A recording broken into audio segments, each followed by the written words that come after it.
Welcome into the GSMC Hockey Podcast presented by the GSMC Sports Network. I'm your host, Garrison McDaniel, and we have a great show for you guys today. We're going to get into the game 4 between the Panthers and the Oilers that happened on Saturday.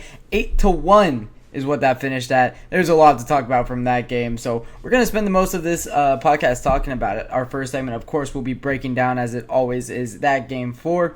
And then our second segment will be dedicated to, is there a momentum shift in this Stanley Cup Finals from that game 4 win? We'll talk about McDavid's comments after the game as well in that segment. Segment 3, we'll be talking about the top potential free agents for this summer, who's available, where they might end up, and how much are they going to cost. Our fourth segment of the night will be talking about McDavid breaking Wayne Gretzky's record for most assists in a playoff run. I also will ask the question if Connor McDavid needs to break the record for most points total in a playoff run for the Edmonton Oilers to win this series. And then our fifth and final segment, we will be previewing the Oilers-Panthers Game 5 that will happen tomorrow.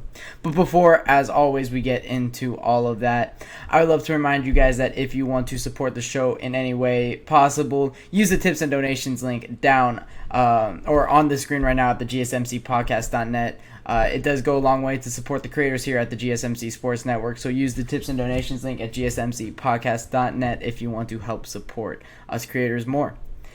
Without further ado, we're going to get right into our first topic of the night, a little game recap of the Oilers-Panthers Game 4.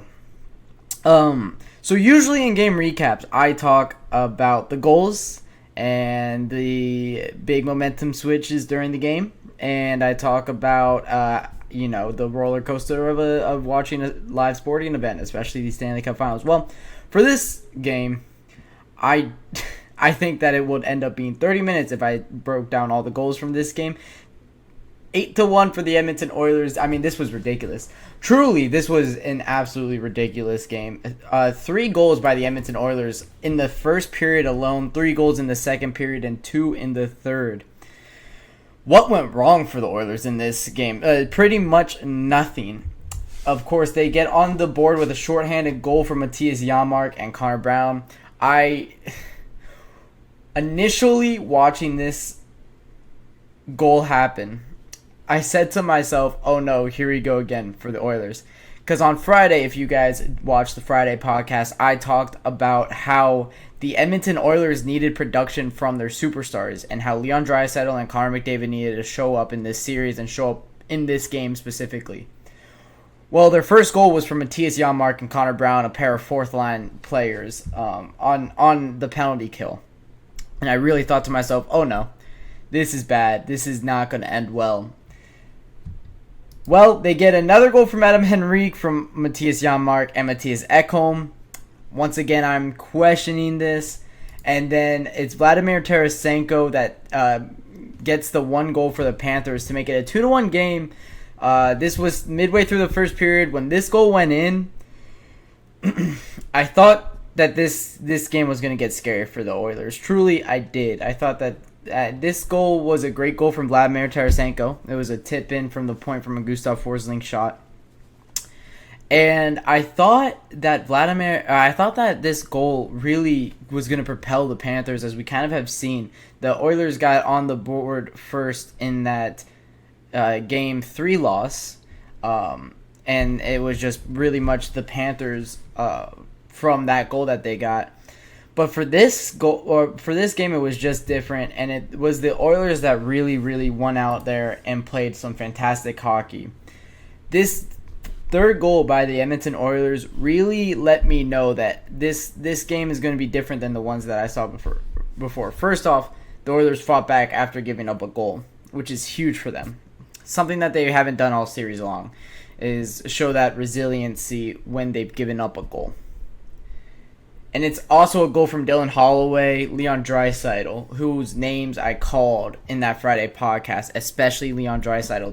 This is his first point of the series, this assist here. They need him to be that over a point per game player. Most of this playoff run here for Leon Draisaitl, he was a 2-point per game player, and then the Stanley Cup Finals hit, and he has just kind of not been existent for the Edmonton Oilers. He also didn't play too well in that Dallas Stars series for them either.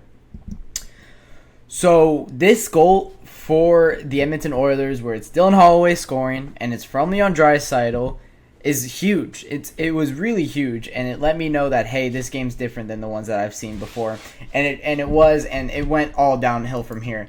Fourth goal for the Edmonton Oilers. This was Connor McDavid's first goal of the Stanley Cup Finals in his career and of this playoff run.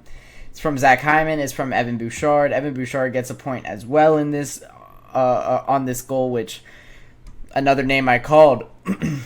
Connor McDavid was doing his part in the first, or at least in that game 3. I think he had an assist on 3 out of the 4 goals that the Oilers scored in this series before Saturday. He assisted on 75% of their goals. So it really is not on him at that point. We're really looking at the other guys to step up and for him to start scoring because he had 3 assists. He didn't have a goal yet. Well, he also gets a goal. It's from Hyman and Bouchard, and then Darnell Nurse gets a goal. And no, I'm not going to stop with the Darnell Nurse hate. It will continue. Just because he gets a goal in an already blowout game doesn't make him worth $9.25 million and the second highest paid player on this Edmonton Oilers team. But nonetheless, it's Darnell Nurse from Connor McDavid from Zach Hyman. I will say Darnell Nurse had a very great game in this one. He was fantastic defensively, and he added a goal, which was impressive. Their power play also kind of got set astray in this game as well. Ryan Nugent-Hopkins scores on the power play with Leon Draisaitl and Connor McDavid getting the assist. Chris Knobloch, or Carter Knobloch, Chris Knobloch, the Edmonton Oilers coach, he split up the lines for this game, and he put Ryan Nugent-Hopkins on the second line with Leon Draisaitl, which for almost all of this season, when Knobloch took control as head coach of this Edmonton Oilers team, Ryan Nugent-Hopkins has been playing on that first line with Zach Hyman and Connor McDavid. For this game, they move him down to that second line. He's playing with Leon Draisaitl and Dylan Holloway. And Evander Kane was scratched, or Evander Kane is injured, so they put Warren Foegele all the way up to the first line left wing from the fourth line, which is where he started this playoff series out. But Warren Foegele is a fantastic player in his own right, and he played fantastic in this game, and really that switch was huge for Knobloch. And when you look at it, it really does make a difference. It got the most out of the guys that it needed to get the most out of. And then Ryan Nugent-Hopkins scores on a power play. Dylan Holloway played fantastic. He got a second goal of the game with assists by Connor McDavid, Corey Perry, and Ryan McLeod from Dylan Holloway and Warren Foegele is the 8th and final goal for the Edmonton Oilers in this game. I mean, what else can you say but dominant performance from the Edmonton Oilers? And it all starts with Connor McDavid earning the first star of the night. 1 goal, 3 assists, 2 shots on goal. He was a +2, or he was a +3, I think, actually, in this game.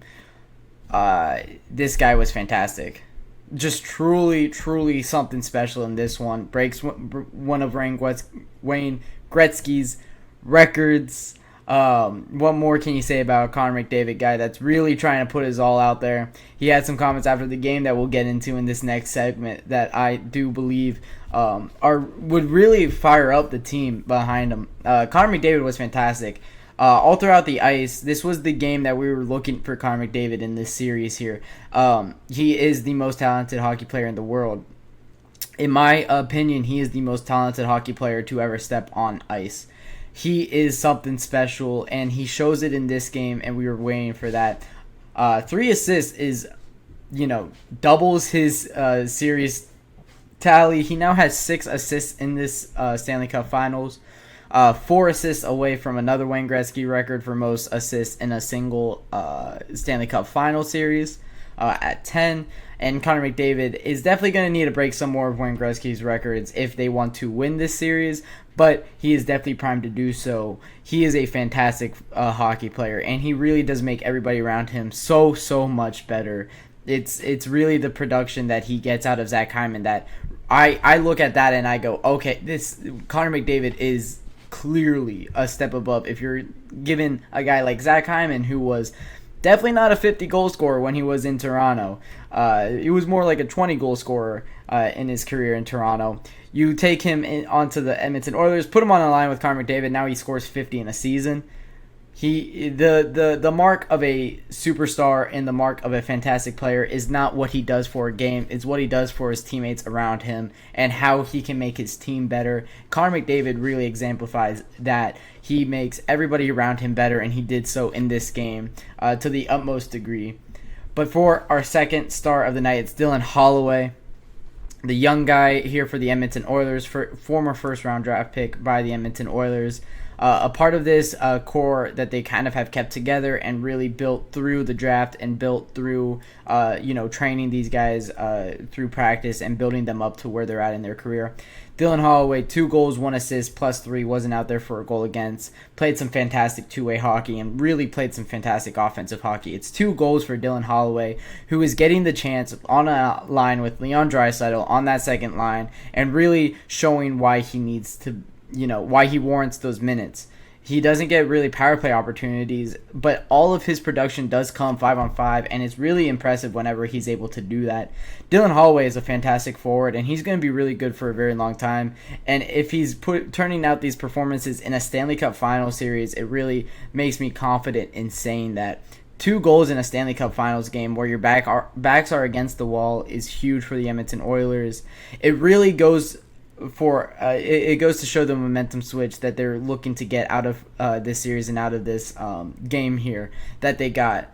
It is now going to a Game 5 back in Sunrise, Florida. So, a lot of talk about did the Panthers kind of not play their A game because they want to win the Stanley Cup on home ice. I think that is complete, for lack of a better term, bullcrap. I think that truly there is nothing behind a team trying to lose. It's the same thing that we're seeing in the NBA Finals. I truly don't think a team would ever lose on purpose just to win the championship on their home court or home ice.